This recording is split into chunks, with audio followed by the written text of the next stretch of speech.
today. We're doing mine then. It was a long line today. Hey, good job keeping it online. I'm impressed.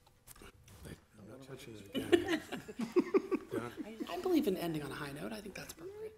You're totally right. Like what he's, you know, you can't go on there. I mean, there's just, it's a losing proposition. Yeah. But I was surprised by his attempt.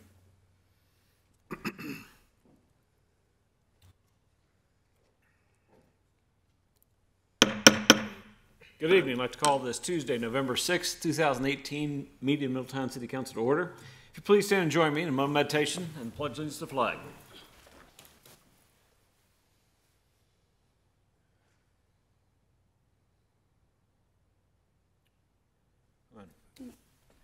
I pledge allegiance to the flag Of the United States of America and to the republic for which it stands, one nation, under God, indivisible, with liberty and justice for all.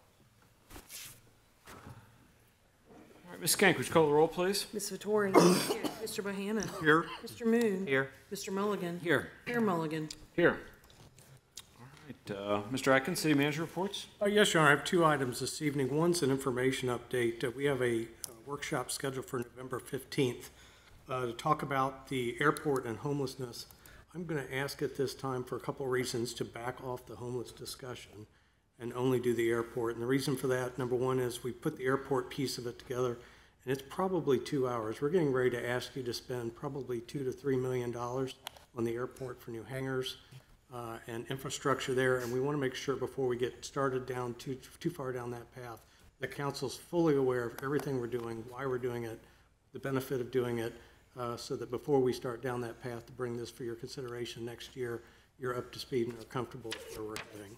The second piece is, so number one, I think that may be a 2.5 hour discussion all by itself. We're going to have a number of things to present to you and show you and information. The second piece is I was in Hamilton on Friday talking to Joshua Smith, and he's also concerned from the Hamilton side on the issue of homelessness, and his suggestion was he would like to get the Butler County city managers together. We normally get together a couple times a year and have lunch and just discuss what's going on in the area, but he would like to convene that sooner than later, and because he said, really, if we have a homeless problem coming from Hamilton County or other places, they push it to Middletown and we push it to Hamilton, they turn around and push it back to Middletown, it would make more sense to come up with a countywide solution if there's one out there that could be had. So I would like to bounce the homeless one time. Well, on the 15th, I will suggest that as we start, we talk about another date that we could get together for a second one, because I know Councilwoman Vittori had a couple other issues that we'd like to discuss, and so maybe we can, at the beginning of the November 15th, if you all can look at your calendars, we can look at a second date to come back, another alternate Tuesday or whatever, to make that work. But we will, unless you have a strong, or you want to go till 8 or 9 o'clock, we'll back the homelessness off. I'll meet with the city managers, bring that information to the discussion when we meet back on that. But maybe we can set a second date on the 15th when we want to come back and start dealing with some of these other issues. Second, Your Honor, we've been talking in the housing meeting, and we've had the Historic Commission talking about this, developing an entire neighborhood, redeveloping an entire neighborhood. And we've had several discussions with Dan Mazum, who's done some nice work in Dayton. He has already been to the Historic Commission and given his presentation of how he did the Grafton neighborhood in Dayton. He and his partner are here tonight, and we want to, as we're starting to move forward with going from the big picture of what do we do with tax delinquent property, what do we do with vacant houses, now we're getting into, once we do all that and we have an idea what we want to do, how do you put it together in one neighborhood and lift that neighborhood up? And Dan's got a really nice history of doing that. So Dan, we'll bring you up. He's got a short presentation on what they've done and what they would like to do in the Oakland neighborhood. Well, Council, thank you very much for the honor to be here this evening. Good evening. Just for a clarification, though, I am Dan Mazum, a historic preservation architect from Glendale. This is Dan Barton. And Dan Barton is actually the gentleman who lives in Grafton and was instrumental in setting up their historic district. So he's pulled together a precise presentation, but we'll give you a brief overview of how he's been able to implement that and turn the neighborhoods around. Same model that's been used in Over the Rhine. So it has some success, some great track records to it. So with that, I'll just turn it over to Dan.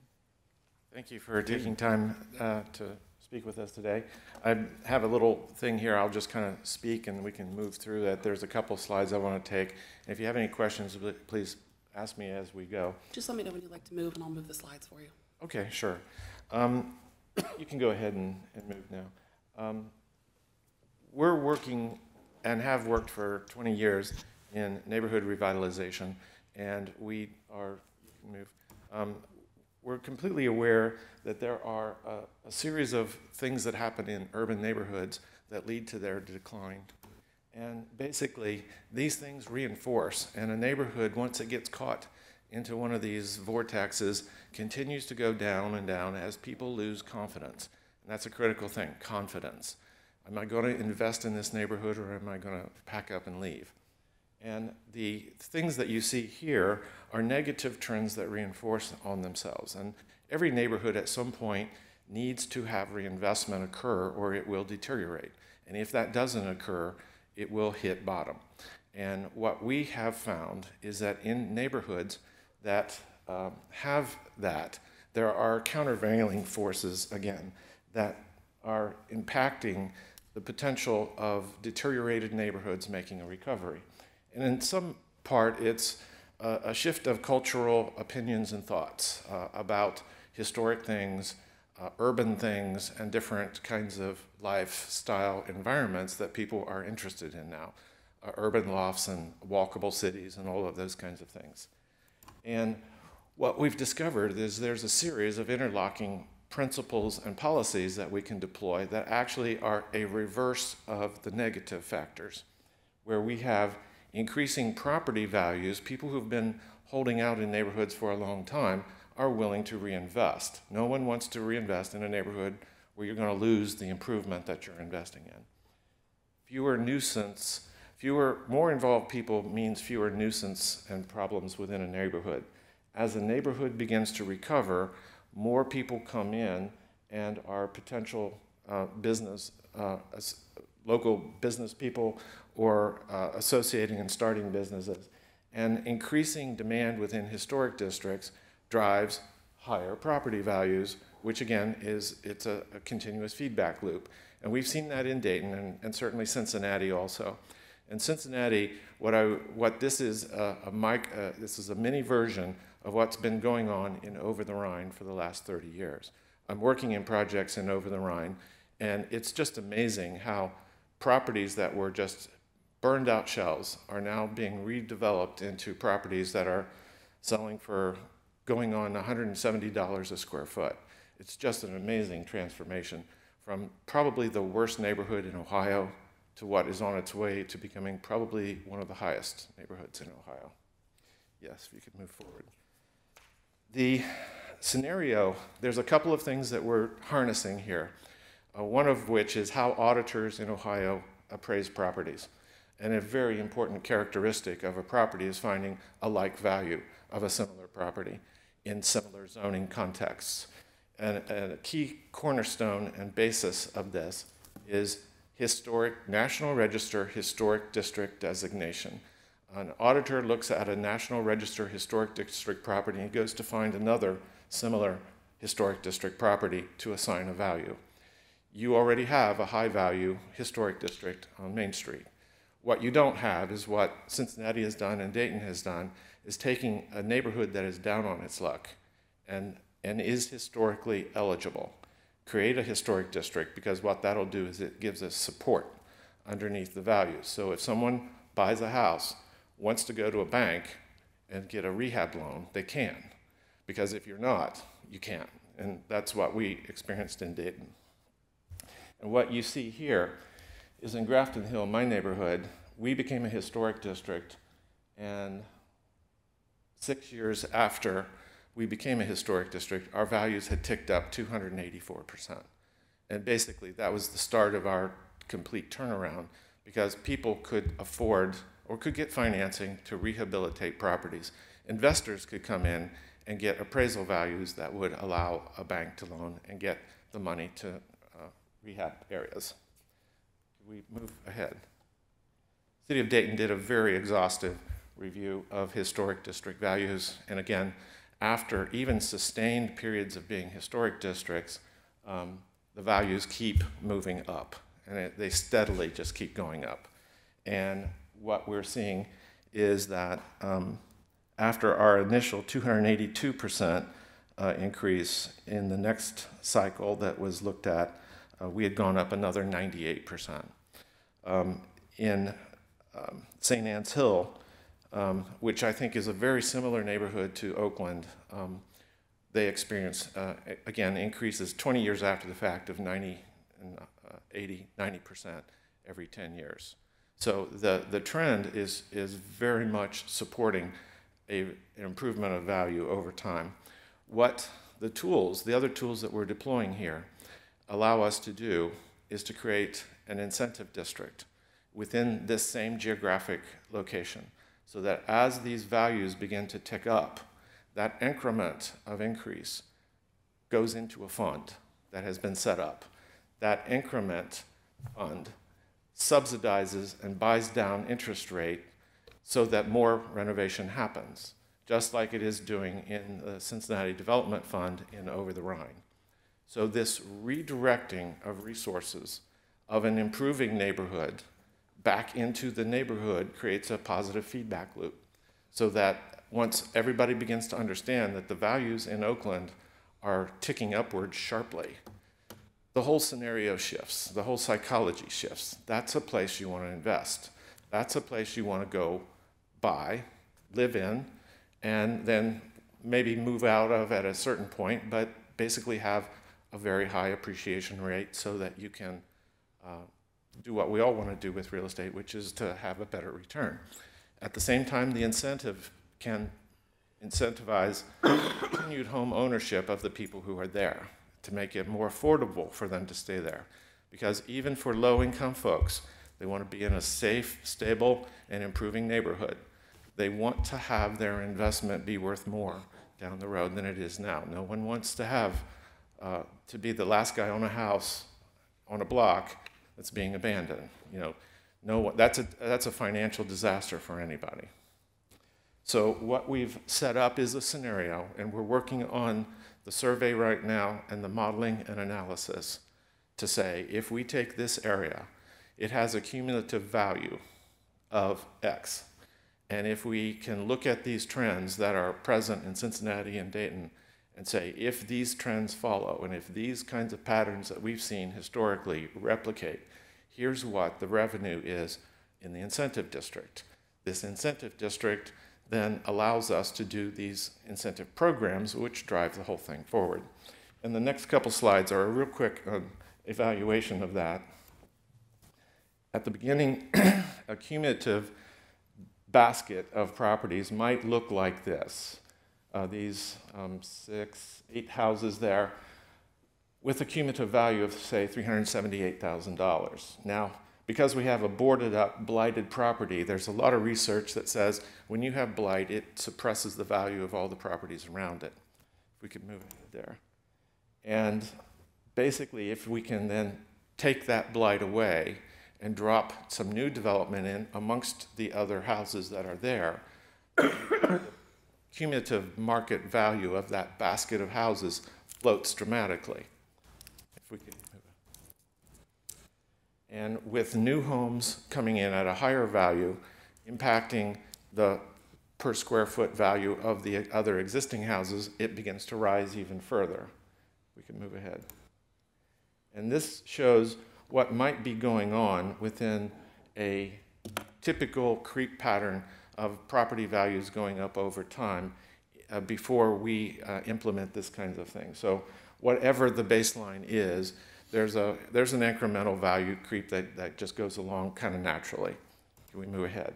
What happens when we start incentivizing redevelopment, when we shift the basis to become a historic district, we create an increment. This increment can be fed by grants or any kind of different sorts of seed money. But what happens then is the rising tax value base is all in this incremental fund. The fund feeds back into the property, and it becomes a geometric progression over time of reinvestment. Now, the fund is really just pennies on the dollar, but if you can buy down interest rates 2%, you're going to change where somebody's going to make a decision. And that's what has been happening in Over the Rhine and in the historic districts in Dayton. The components of this are outlined here. I've kind of mentioned over them. I won't really read through them again. It's very important that the fund be set up at the lowest point of a process, and that's where we're at right now. We are looking and surveying to become a historic district, but we haven't made that decision. Within this context, I know this body is considering whether to move ahead with becoming a certified local government, and I wanted to explain a rationale for doing that here. The National Park Service is empowered by the federal government to regulate and award historic tax credits. From the city or from the Washington, D.C. central office, they have deputized states to become participants in the certified local government continuum. The state, in turn, has offered to local governments the option of becoming a certified local government. That means you're in the continuum and you're in the decision process of what is historic and what is eligible for credits. Now, when a town like yours becomes a certified local government, you can make findings of fact that say this is what we consider to be an important historic district. Now, if you do not become a certified local historic district, Columbus will make that decision for you. And Columbus's perspective on what Middletown considers historic is different than your perspective. If the state were to not make a decision that this is a qualified historic district, we would have to appeal that to the federal government, and they're even more removed. Becoming a certified local government allows you to bring money and credits into the equation. And I think that's something to consider in going ahead. We could move ahead there. This is, again, a listing of some of the things I've just mentioned here. This is the definition of the Oakland area that we looked at when we started. The state has some criteria that we have to honor, so we're looking a little past that with the idea that we may need to pick up a few things or drop a few things off. But this is the general area that we're looking at. We can move ahead. We think this is really a sound and demonstrated project or a strategy because we've been doing it for the last 20 years or so, and we don't think that there's any real downside risk here. We're not asking for a massive amount of money. There is no real risk here. There is nothing that is being borrowed. You know, this is not like a TIF district where we're going out and borrowing $1.5 million in capital and hoping it all comes back. But you know, it works in a similar kind of way to a TIF scenario, in that there's a fund that pays back an obligation. In this case, it's not an obligation, it's just a promise to incentivize improvements. And if I could move ahead to the next one. Again, move ahead there. This is a real quick outline of where we saw the project when we started the discussions last year. A cumulative value baseline in the Oakland neighborhood was around $19. We think there would be, because there's a lot of blight there, we think it's removal or remediation, or it's starting in a path towards recovery, will remove a lot and we will see a kind of a incremental bump the way we did in Grafton Hill and some of the other Dayton neighborhoods. So there'd be probably a 150, 200% bump in the first major reappraisal interval. We think over a period of 20 years, the cumulative values in Oakland would rise from $19 million to $78 million. And in that 20-year time frame, the amount of incremental cash that would be coming in would be in excess of $10 million to reinvest into this revolving fund. And also within that context, there's an assumption as houses cycle, new houses are built, et cetera, new people are coming in subject to the income tax, and that income tax increase would be probably 1.2 or above. So we think it is a very cohesive strategy that makes sense for Oakland, and it really works best. This is kind of people think, well, it's a historic district, it should be full of big, nice, grand, pristine buildings. It doesn't work there. It works in neighborhoods just like Oakland, because they're at the bottom. You know, they have not had the reinvestment, and they have had a lot of disadvantages. They have a huge recovery ahead of them, and that's what we're trying to do and to facilitate and accelerate. Any questions? Sorry. I was just, go ahead. So did Dayton have the CLG, the Certified Local Yes. Government? Yes. And can you walk through, do you have the experience in terms of how that worked logistically with who oversees that and the cost that may be associated with that? You already have everything set up you need to be a CLG. You have a board, they review cases, you have an ordinance, you have identified districts. So really, incrementally, there's essentially nothing. There is paperwork that needs to be finished. There is a commitment that comes with this, that you will enforce the historic standards that you have legislated, and that you will follow their guidelines. There's also, I believe that you have one flavor of a historic district. In Dayton, we have 3 flavors. Some are very strict and some are very lenient in terms of what is enforced and what regulations. And the big third rail that it always gets everybody upset is, are you going to tell me what color I can paint my house? And we created in Grafton Hill a historic district where we don't tell anybody what color they can paint their house, because it's 90% of the irritants. Whether you have a severe regimen of enforcement or a lax regimen of enforcement makes absolutely no difference in this program, because the key thing here is National Register. The National Register is what tells the auditor, go find another National Register site to use as a comparable. And that's the key thing. The National Register has no enforcement mechanism. That's a zoning issue that's handled locally. They just set a standard. They set the criteria for giving the historic tax credits to properties, and basically then allow that to be an incentive. So you are really just this close to being eligible, and they have your application up there, but it has not been finalized. I think there are some details that need to be further and basically resolved. But the hard work is already done. You've got the infrastructure. Yeah, and the communities that have done the DRD, how long do those last? Is it a 10-year, 20-year, 30-year? I think it can be set up on a number. I don't know what the upper limit of that is. There's another scenario to use a TIF for the same purpose. A DRD is like a small, easy-to-administer TIF. And Cincinnati has used TIFs extensively. And Dayton has used TIFs, but only in a different kind of a policy on a very limited geographic area, which gives them the high overhead with the small impact in a geographic area. Cincinnati has used a very, very broad-based TIF. And that's what funds and replenishes the Cincinnati Development Coalition Fund.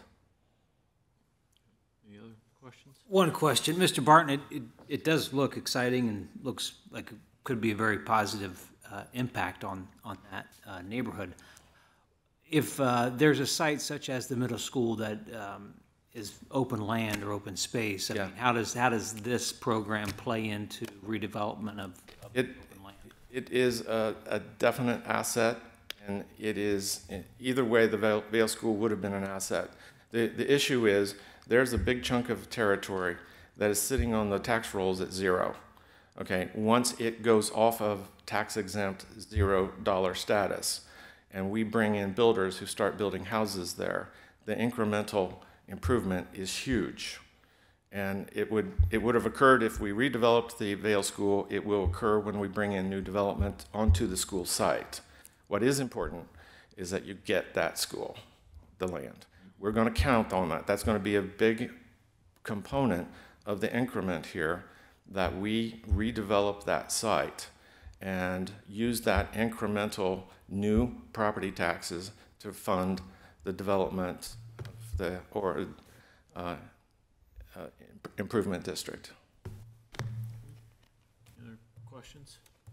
Is this something that we'll talk about at a subsequent meeting in terms of digging into the CLG and what we may or may not set up as parameters? Because it seems to me that the hesitation was the potential for enforcement, additional costs, people to do it, as opposed to what I'm hearing, we may be able to just back off what we define as these rules and regulations as to keep us from spending a lot of money on people and time and enforcement. Is that what I was hearing from you?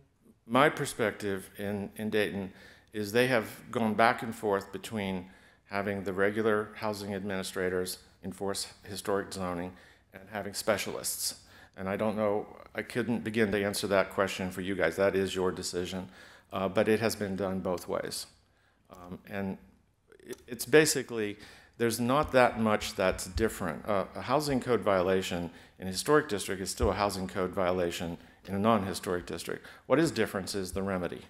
And the remedy, if it's significant, involves going to your landmarks commission and getting an approval before the improvement starts. And in Dayton, the permit department is set to flag those projects that need to go for landmarks commission. There's also a secretary of the landmarks commission which has discretion. That discretion, you can probably set that so that you decide what that person can automatically give an approval on and what is not. And in Dayton, it tends to come down to a major change. You're making an addition, you're taking something off, you're building a garage, you're tearing all your windows out and doing something else, or you're boarding up all your windows, and that's where those decisions that would trigger a major building permit anyway are usually the trigger point. That's what we don't have that infrastructure in place. Our code enforcement's completely tapped. So if we're going to add this, we're going to have to add some people of some nature to be able even to do rudimentary enforcement, because I agree, housing, well, we're not doing much in housing right now. We're doing zoning, we're doing nuisance, and we're tapped out of people. I mean, they're doing thousands and thousands of inspections.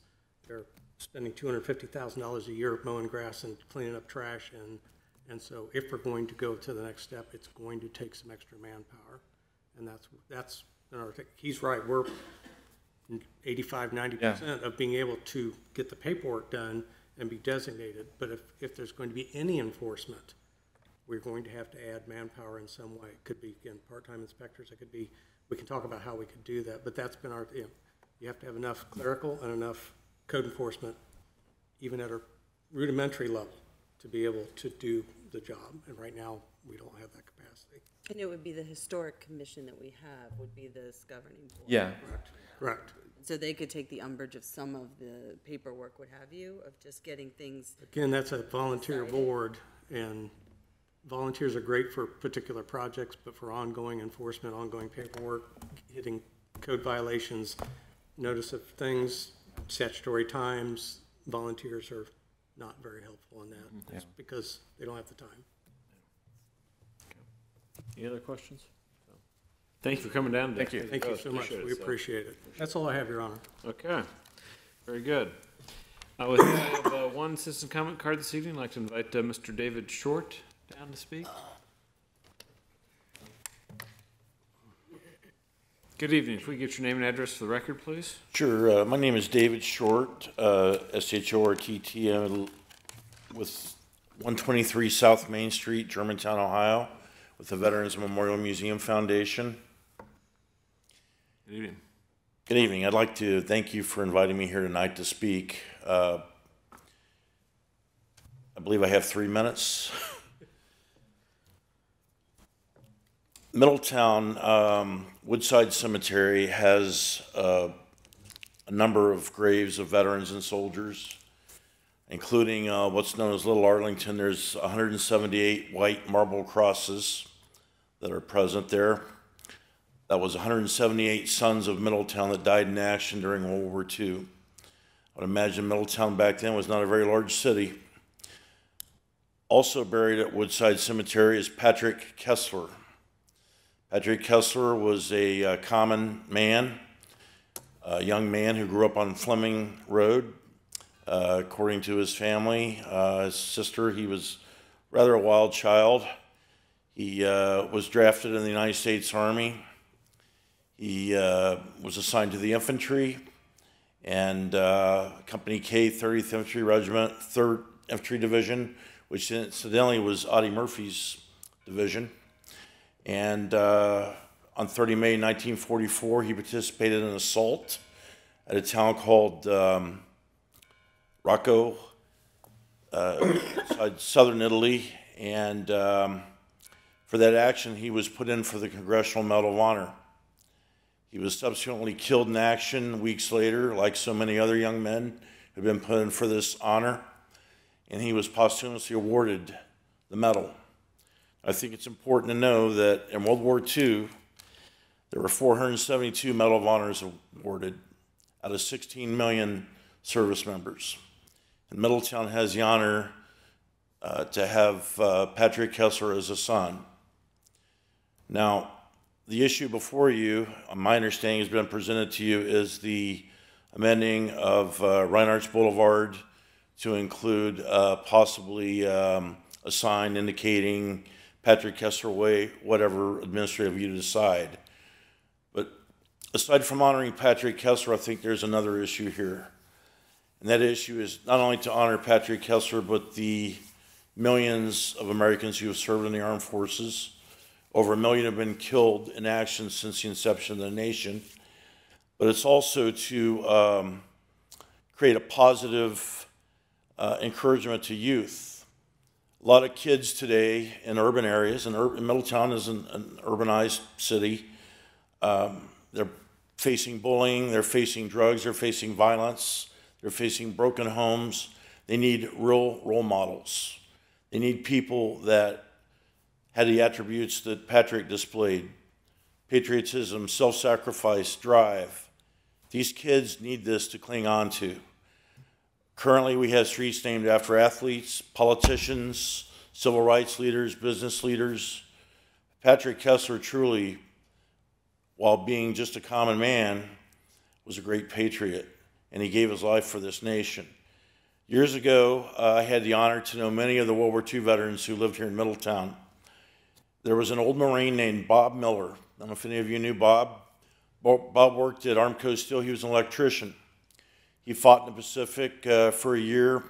His division had been burned out physically, mentally. They were brought back to the United States. Bob was put on a extended R&R, and one of the duties that he had, though, that he volunteered to do was to take Patrick's medal and travel to schools and churches around this area during the war, and to show the people the face of the sacrifice. So I would like you to please consider this issue. The last thing I'll tell you is I served 23 years in the United States Army, and I knew a lot of brave men and women, but I never knew a Congressional Honor winner. They're very rare people. Many of them have given their lives, and the nation owes them a debt of gratitude. So, thank you. Thank you, Mr. Short. Appreciate your service. Thank you for coming down this evening. Your Honor, I could follow up just for 1 minute. Please. We have gotten this request. It's been a long time since we've named a street. So one of the things I wanted to add, along with the CLG and a couple of other things for that second thing, is to revisit when and how we want to name parks or streets as a policy, so then we can make a little better determination. This isn't a dead issue in any way, but I want to make sure that whatever we're doing it consistently for whatever the policy ends up being. So we will follow up with you on this, but it may be a little while before we have an answer. But we'll be bringing that for your consideration. Okay. All right, with that brings us to our consent agenda this evening. Ms. Kank? For your consideration this evening, we have the approval of the city council minutes from October 2nd and October 16th, 2018.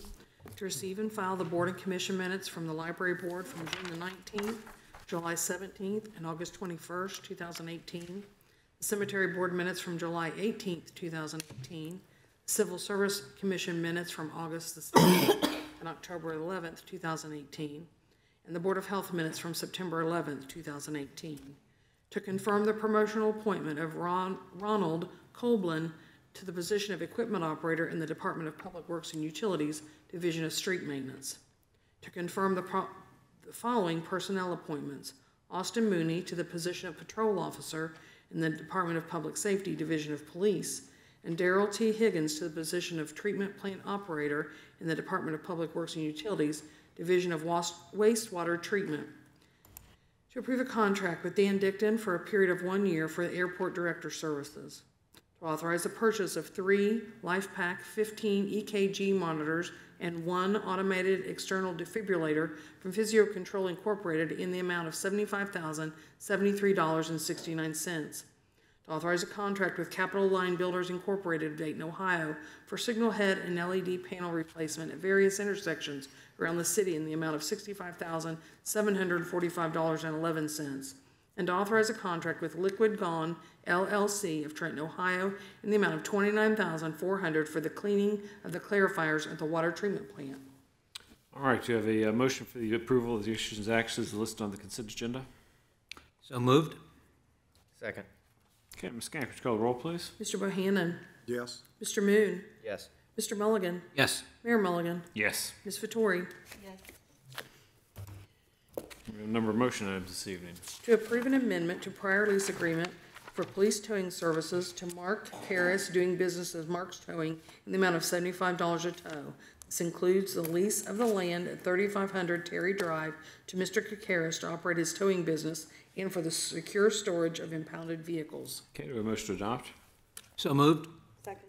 Mr. Atkins? Yes, Your Honor. In 2014, we took bids to find a qualified contractor who provides towing service for the city police impound lot.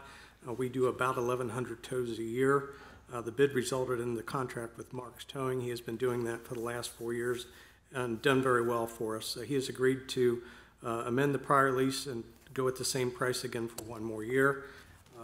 If they come and get their car back, they have to pay for the tow. If they don't get their car back, we sell it on Gov Deals and we get the money back for the tow.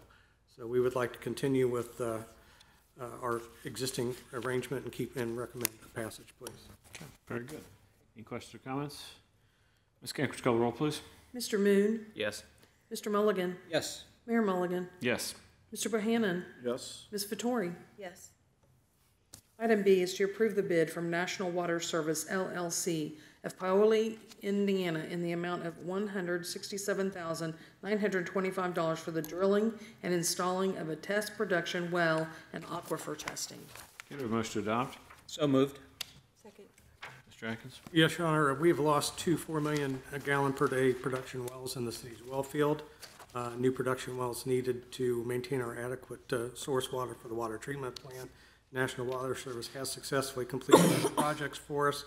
They are the lowest and best bid, and we do have money in the 2018 budget for this purpose. All right, very good. Any questions or comments? Ms. Gank, would you call the roll, please? Mr. Mulligan. Yes. Mayor Mulligan. Yes. Ms. Vettori. Yes. Mr. Bohannon. Yes. Mr. Moon. Yes. Item C, to authorize the city manager to enter into a professional services contract with Brown and Caldwell to develop a sewer collection system condition assessment plan in an amount not to exceed $102,357. Okay, do we have a motion to adopt? So moved. Second. Okay, Mr. Atkins? Yes, Your Honor. As part of our consent decree for the long-term control plan, we are required to prepare a sewer collection condition assessment plan by 2023. This plan will identify the pipes that the city intends to replace or rehabilitate over the next 25 years based on the severity of the defects identified. Plan will be completed over 5 years in multiple phases. There is money in the budget for the 2018 year to do this out of the sewer capital reserve, and it's ready for your action this evening. Okay. Any questions, comments? Ms. Gank, would you call the roll, please? Mayor Mulligan. Yes. Ms. Vettori. Yes. Mr. Bohannon. Yes. Mr. Moon. Yes. Mr. Mulligan. Yes. Item D, to approve the bid from J.W. Devers and Son Incorporated of Trotwood, Ohio, in the amount of $38,100 for mounted equipment for 3 2019 Ford F-250 4x4 pickup trucks. That makes them $12,700 per truck. Okay, do we have a motion to adopt? So moved. Second. Okay, Mr. Atkins? Yes, Your Honor, this is for 3 of the 2019 Ford F-250 pickups. So this will be snowplow, hydraulic system, and salt spreader for each of those 3 trucks. Although Devers was actually slightly higher in price, we have had some trouble with Kaffenberger in the past. Devers has a quicker turnaround time, and we've had better experience with them, so we are asking you to go with the slightly higher bid. We do have funds appropriated in the 2018 budget for this purpose. Okay, any questions or comments? Season is upon us. Okay. Ms. Gank, would you call the roll, please? Ms. Vettori? Yes. Mr. Bohannon? Yes. Mr. Moon? Yes. Mr. Mulligan? Yes. Mayor Mulligan? Yes. Item E, to approve the sale of city-owned vacant lots located at 804 Fourth Avenue, parcel numbers Q65210140000024 and Q65210140000025 to Penny S. Hare, who owns the adjacent property at 400 South Main Street and wishes to purchase these lots to extend her yard. Sale price is $500. Okay, do we have a motion to adopt? So moved. Second. Okay, Mr. Atkins? Yes, Your Honor, Please take this it one and also the next one are under the same staff report. We had 2 apartment buildings on these 2 lots that over the last few years, we have taken both of those buildings down. There was an easement that was going through the area for driveways that needed to be cleared up before we could do this. We've been in negotiations with both Penny Her and Roland for coming up on a year. With Kyle moving out and Susan moving in, Susan was able to clear the easement out of the way, and so this is now ready for your action. Although each of these is 2 lots, and we normally only do $500 for each lot. If you see the picture, there's a normal size lot and a sliver basically behind them, and so we are recommending that we do $500 for both lots, for both Roland and Ms. Her, and this is ready for your action this evening. Any questions or comments? Ms. Gank, would you call the roll, please? Mr. Bohannon? Yes. Mr. Moon? Yes. Mr. Mulligan? Yes. Mayor Mulligan? Yes. Ms. Vettori? Yes. Our last motion item. To approve the sale of city-owned vacant lots located at 808 Fourth Avenue, parcel numbers Q65210140000004 and Q65210140000003 to Roland Taylor, who owns the adjacent Forest Hills Sports Club. Sale price $500. Okay, do we have a motion to adopt? So moved. Second. Okay, any other discussion or comments? Ms. Gank, would you call the roll, please? Mr. Moon? Yes. Mr. Mulligan? Yes. Mayor Mulligan? Yes. Mr. Bohannon? Yes. Ms. Vettori? Yes. All right, thank you very much. Brings us to council comments this evening. Start with Mr. Mulligan. Thank you, Your Honor. Just to address Mr. Atkinson's question about scheduling on topics for the 15th, I am in agreement that we probably don't want to go to a 3.5 hour meeting. I would recommend, and if council would agree, that we just schedule a work session prior to a regularly scheduled council meeting on a Tuesday and just dedicate 30 or 45 minutes ahead of time to discuss whatever topics we can get through. So if that would be an option, that might be something we'd look at. Yeah, that could be a workable solution. We've done that in the past, I know. So. Either that or another option, if it's difficult to get here before 5 o'clock because of work, we could always have the work section at 5:30 and start council a little bit later. And again, most of our counts, especially the rest of the year, theoretically, are not going to be too long. They generally aren't at the end of the year. We could do a topic or 2 at each one. Again, whatever council would like to do. Okay. I love spending time with you people, so let's please. Okay. Okay. Get some dinner and fun time. Huh? Okay. We'll look for some dates. Those Tuesdays should be reserved, so that may be a more efficient way to do it rather than try to find another date on everyone's calendar too. So, okay. Thank you. Thank you. Anything else, Mr. Mulligan? That's all. Yeah. Mr. Bohannon? Nothing tonight. Ms. Vettori? If you haven't gotten out to vote yet, please do. You still have time. And the Marine Corps birthday is this Saturday, and Veterans Day is coming up, so I salute all of our service members. Oorah over there in the corner. And that's it. Okay. Thank you. Vice Mayor Moon? Yes, thank you. I just wanted to thank Mr. Atkins and city staff. My boys had a wonderful time at trick or treat at the city building. It was packed. It's almost hard to believe how many kids came through. So let's do it again next year, and maybe next year City Council can have a booth and pass out some candy.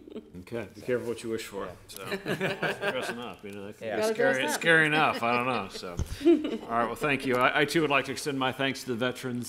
Certainly honor their service to our country and to our nation. A lot of big sacrifices we heard tonight, but certainly just day-to-day commitments too that are very important. There are a number of festivities here in the community, presenting a proclamation at Cross Point Church tomorrow for their Veterans Luncheon, and Central Connections is hosting a Veterans Breakfast on Friday morning. So lots of good recognition going on there in advance of the holiday.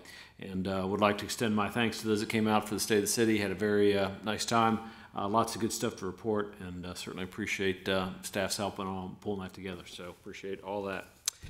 And with that, we can move on to our legislation this evening. Ms. Cohen? Thank you, sir. We have 14 items to consider this evening and no action requested on an emergency basis. So we will get started with number 1, resolution number R 2018-28, a resolution authorizing the transfer of monies from the golf course fund to the general fund. This is the second reading. Okay, do we have a motion to adopt? So moved. Second. Any other discussion or comments? We had presentations and discussions of this earlier. Okay, Ms. Skank, would you call the roll, please? Mr. Milligan, Yes. Mayor Milligan, Yes. Ms. Vettori, Yes. Mr. Bohannon, Yes. Mr. Moon. Yes? Next matter is, ordinance O 2018-72, an ordinance eliminating the golf course fund of the city, second reading. And a motion to adopt? So moved. Second. Okay, any other discussion or comments? That's voted. All right, Ms. Skank, would you call the roll, please? Mayor Milligan, Yes. Ms. Vettori, Yes. Mr. Bohannon, Yes. Mr. Moon, Yes? Mr. Milligan. Yes. Item number 3 this evening is ordinance O 2018-73, an ordinance approving the annexation of 3.089 acres located in Franklin Township, Warren County, Ohio, as required by section 709.04 of the Ohio Revised Code, also a second reading. Okay, do we have a motion to adopt? So moved. Second. Okay, we had previous presentation on that as well. Any discussion or comments? Ms. Skank, would you call the roll, please? Ms. Vettori, Yes. Mr. Bohannon, Yes. Mr. Moon, Yes? Mr. Milligan, Yes. Mayor Milligan. Yes. Number 4 is ordinance O 2018-74, an ordinance establishing a procedure for and authorizing a contract with Wagner Industrial Electric for electrical upgrades to the centrifuge at the wastewater treatment plant, declaring an emergency. However, no action is requested until November 20th. Okay, Mr. Atkins? Yes, Your Honor, the wastewater treatment maintenance staff's in the process of installing a new centrifuge to use to dewater biosolids through the treatment process. Electrical upgrades are necessary for that installation. We did obtain 3 quotes for the work. Wagner was the lowest and best quote. We normally could bid this out, but it would take extra plans and engineering work, and we'd end up spending more for something that frankly wasn't necessary in this time. So we are recommending the lowest and best quote. Very good. Any questions or comments? Okay. Ms. Cohen? Next matter is ordinance O 2018-75, an ordinance authorizing a contract with Bishco Incorporated for snow and ice control at the airport for the 2018-19 and 19-20 seasons, declaring an emergency. However, no action requested until the 20th. All right, Mr. Atkins? Yes, Your Honor, snow and ice control at the airport had one bidder when we put it out for bid at $155 an hour. We backed that in to our normal average snowfalls and are needing a supplemental appropriation of $7,000 for this year's budget on the assumption we'll get at least some snow before the end of the year. We already have money built into the 19 budget for the rest of the winter, and so we will be asking you to approve that at the next meeting. Okay. Thank you. Any questions or comments? Just one comment. I want to just commend city staff. Their insurance language and all their contracts has improved significantly in the last couple of years. We appreciate that. Thank you. And I did not provide feedback, so it really is a compliment. We'll move on to number 6, ordinance O 2018-76, an ordinance establishing a procedure for and authorizing a contract with Aclara Technologies LLC for the purchase of replacement equipment for the automated meter reading system. It's first reading. All right, Mr. Atkins? Yes, Your Honor, in 2005 and 2006, we put an automated water reading system into play. It did about 20,000 meters at that time, and they transmit real-time usage all over the city. And we paid about $9.5 million to do that. We are now getting to the end of life of some of that equipment, and we'll need to replace it. Aclara is the sole provider of that equipment, which means we were going to ask you to waive the bidding procedure and take the quote from Aclara to get this done. We do have funds appropriated in the water and sewer capital for this purpose. Okay, any questions or comments? Okay, thank you. Let's go on. Number 7 is ordinance O 2018-77, an ordinance establishing a procedure for and authorizing a contract with Polydyne Incorporated for the purchase of polymer for use at the wastewater treatment plant for the year 2019. It's the first reading. All right, Mr. Atkins. Yes, Your Honor. Annually, we put this in front of you to buy polymer for the next year at the wastewater treatment plant. Apparently, Polydyne's polymer works great with our sludge. And so we do come back to you each year. There's been a lot of testing done, but we do come back to you each year and ask you to approve the budget with Polydyne to, again, use our polymer for 2019. We do have money in the 2019 budget ready to go for this purpose. Very good. Any questions or comments? Okay, we'll move on to number 8, ordinance number O 2018-78, an ordinance establishing a procedure for and authorizing purchases of asphalt by the city purchasing agent in 2019. It's the first reading. All right, Mr. Atkins. Yes, Your Honor. Asphalt is usually only available from 2 companies in the Middletown area. The cost of bringing it in from other places is prohibitive, but we never know year to year and day to day which asphalt plant is going to be operating. So we each year come before you and ask for a dollar amount. And this year it's going to be $425,000 in asphalt in the 2019 budget for various paving projects. And what that's going to do is we're asking you permission, whoever's open that day, to get the best price so that we can get it and get asphalt and keep the streets going. Okay, very good.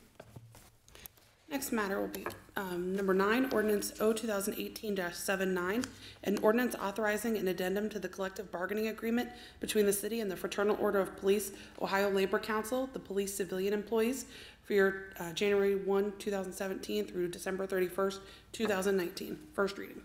Mr. Atkins. Yes, Your Honor. In 2016, we finalized a 3-year collective bargaining agreement with the Civilian Employees Unit. It did include a reopener for wages only. For the 2019 year, we have finished those negotiations. They will be getting a 2% raise, which was consistent both with the budget and all the other departments that are available in the city. Okay, any questions or comments? All right. Okay. Let's go on. Item number 10 is ordinance O 2018-80, an ordinance authorizing an addendum to the collective bargaining agreement between the city and the Fraternal Order of Police, Ohio Labor Council, the corrections officers, for your January 1, 2017 through December 31st, 2019. This is also a first reading. Okay. Similar to the one before, Your Honor, this is a 3-year collective bargaining agreement with the Corrections Officers Unit. It had a reopener for wages and uniform expenses for the year of 2019. We have agreed again to a 2% increase in wages consistent with the other city departments and a $300 increase in uniform allowance over the 2019 period. Okay, any questions or comments?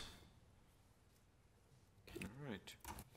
Number 11 is ordinance O 2018-81, an ordinance establishing pay ranges, pay policy, and benefits for various salaried and hourly classifications within the service of the city. It's for our first reading. Yeah, Mr. Atkins. Your Honor, you're going to see 3 pay and benefits ordinances tonight. This is the first one.